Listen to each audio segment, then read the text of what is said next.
اور ہم نے نوح کو ان کی قوم کی طرف بھیجا تو انہوں نے ان سے کہا کہ میں تم کو کھول کھول کر ڈر سنانے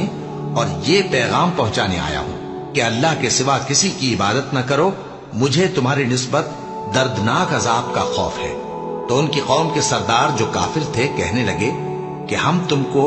اپنے ہی جیسا ایک آدمی دیکھتے ہیں، اور یہ بھی دیکھتے ہیں کہ تمہارے پیراؤ وہی لوگ ہوئے ہیں جو ہم میں ادنا درجے کے ہیں، اور وہ بھی سطحی رائے سے، اور ہم تم میں اپنے اوپر کسی طرح کی فضیلت نہیں دیکھتے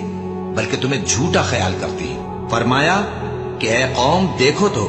اگر میں اپنے پروردگار کی طرف سے دلیل روشن رکھتا ہوں اور اس نے مجھے اپنے ہاں سے رحمت بخشی ہو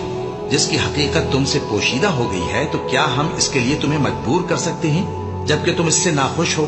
اور اے قوم، میں اس نصیحت کے بدلے تم سے مال و زر کا مطالبہ تو نہیں کرتا، میرا صلہ تو اللہ کے ذمے ہے، اور جو لوگ ایمان لائے ہیں میں ان کو نکالنے والا بھی نہیں ہوں، وہ تو اپنے پروردگار سے ملنے والے ہیں، لیکن میں دیکھتا ہوں کہ تم لوگ نادانی کر رہے ہو۔ اے میری قوم، اگر میں ان کو نکال دوں تو اللہ کی گرفت سے بچانے کے لیے کون میری مدد کر سکتا ہے؟ بھلا تم غور کیوں نہیں کرتے؟ اور میں نہ تم سے یہ کہتا ہوں کہ میرے پاس اللہ کے خزانے ہیں، اور نہ یہ کہ میں غیب جانتا ہوں، اور نہ یہ کہتا ہوں کہ میں فرشتہ ہوں، اور نہ ان لوگوں کی نسبت جن کو تم حقارت کی نظر سے دیکھتے ہو یہ کہتا ہوں کہ اللہ ان کو بھلائی یعنی اعمال کی جزا نہیں دے گا۔ جو ان کے دلوں میں ہے اسے اللہ خوب جانتا ہے، اگر میں ایسا کہوں تو بے انصافوں میں ہو جاؤں۔ انہوں نے کہا کہ نوح، تم نے ہم سے جھگڑا تو کیا اور جھگڑا بھی بہت کیا، اب اگر تم سچے ہو تو جس چیز سے ہمیں ڈراتے ہو وہ ہم پر لا نازل کرو۔ نوح نے کہا کہ اس عذاب کو تو اللہ ہی چاہے گا تو نازل کرے گا، اور تم اللہ کو کسی طرح ہرا نہیں سکتے، اور اگر میں یہ چاہوں کہ تمہاری خیر خواہی کروں اور اللہ یہ چاہے کہ تمہیں گمراہ رہنے دے تو میری خیر خواہی تم کو کچھ فائدہ نہیں دے سکتی، وہی تمہارا پروردگار ہے اور تمہیں اسی کی طرف لوٹ کر جانا ہے۔ کیا یہ لوگ کہتے ہیں کہ اس پیغمبر نے قرآن اپنے دل سے بنا لیا ہے؟ کہہ دو کہ اگر میں نے دل سے بنا لیا ہے تو میرے گناہ کا وبال مجھ پر، اور جو گناہ تم کرتے ہو اس سے میں بری الذمہ ہوں۔ اور نوح کی طرف وحی کی گئی کہ تمہاری قوم میں جو لوگ ایمان لا چکے ان کے سوا اور کوئی ایمان نہیں لائے گا، تو جو کام یہ کر رہے ہیں ان کی وجہ سے غم نہ کھاؤ، اور ایک کشتی ہمارے حکم سے ہمارے سامنے بناؤ،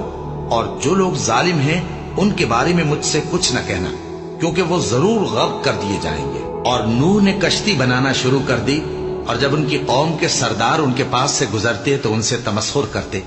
وہ کہتے کہ اگر تم ہم سے تمسخر کرتے ہو تو جس طرح تم ہم سے تمسخر کرتے ہو اسی طرح ایک وقت ہم بھی تم سے تمسخر کریں گے، اور تم کو جلد معلوم ہو جائے گا کہ کس پر عذاب آتا ہے جو اسے رسوا کرے گا، اور کس پر ہمیشہ کا عذاب نازل ہوتا ہے۔ یہاں تک کہ جب ہمارا حکم آ پہنچا اور تنور جوش مارنے لگا تو ہم نے نوح کو حکم دیا کہ ہر قسم کے پالتو جانوروں میں سے جوڑا جوڑا یعنی ایک ایک نر اور ایک ایک مادہ لے لو، اور جس شخص کی نسبت حکم ہو چکا ہے کہ ہلاک ہو جائے گا اس کو چھوڑ کر اپنے گھر والوں کو اور جو ایمان لایا ہو اس کو کشتی میں سوار کر لو، اور ان کے ساتھ ایمان بہت ہی کم لوگ لائے تھے۔ نوح نے کہا کہ اللہ کا نام لے کر کہ اسی کے کرم سے اس کا چلنا اور ٹھہرنا ہے، اس میں سوار ہو جاؤ، بے شک میرا پروردگار بخشنے والا ہے، مہربان ہے۔ اور وہ ان کو لے کر طوفان کی لہروں میں چلنے لگی۔ لہریں کیا تھیں؟ گویا پہاڑ تھے۔ اس وقت نوح نے اپنے بیٹے کو جو کشتی سے الگ تھا پکارا کہ بیٹا ہمارے ساتھ سوار ہو جا اور کافروں میں شامل نہ ہو۔ اس نے کہا کہ میں ابھی پہاڑ سے جا لگوں گا، وہ مجھے پانی سے بچا لے گا۔ فرمایا کہ آج اللہ کے عذاب سے کوئی بچانے والا نہیں اور نہ کوئی بچ سکتا ہے مگر وہی جس پر اللہ رحم کرے۔ اتنے میں دونوں کے درمیان لہر حائل ہو گئی اور وہ ڈوب کر رہ گیا، اور حکم دیا گیا کہ اے زمین اپنا پانی نگل جا اور اے آسمان تھم جا، اور پانی خشک ہو گیا اور کام تمام کر دیا گیا، اور کشتی کوہ جودی پر جا ٹھہری، اور کہہ دیا گیا کہ بے انصاف لوگوں پر لعنت۔